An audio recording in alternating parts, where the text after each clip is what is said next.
Yeah, no, I think, to summarize the conversation that we have today, I think that there's one piece of advice that I could offer founders and leaders that are trying to navigate the challenges is that relentless execution beats perfect strategy, right?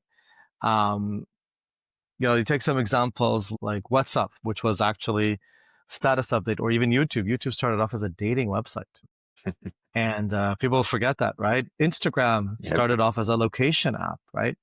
And look at what these companies have evolved into, right? These multi-billion-dollar companies, precisely because they had that relentless execution. And, the winners are those who adapt, those who iterate, those that move fast. So, really prioritizing speed over perfection and data over assumptions and action over hesitation.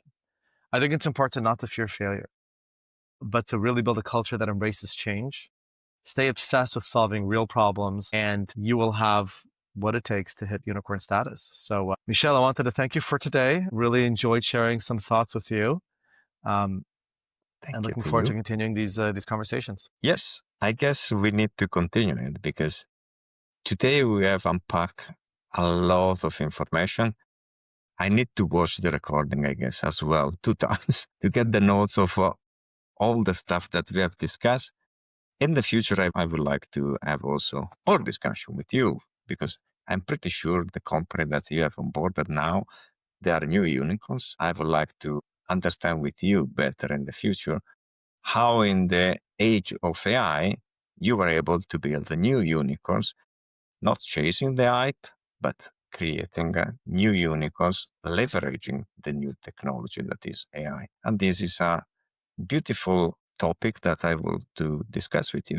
Also because I didn't mention, and sorry for that, that you have a special focus on companies that have a green topic to bring to the world.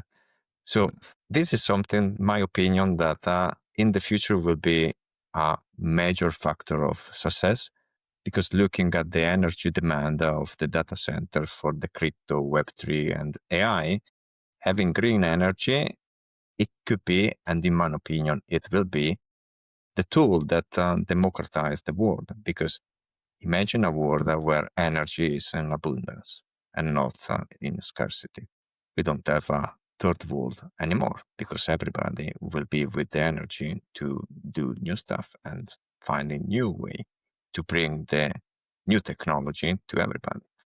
And this, I guess, is something that with you in the future, I would love to discuss. What do you think?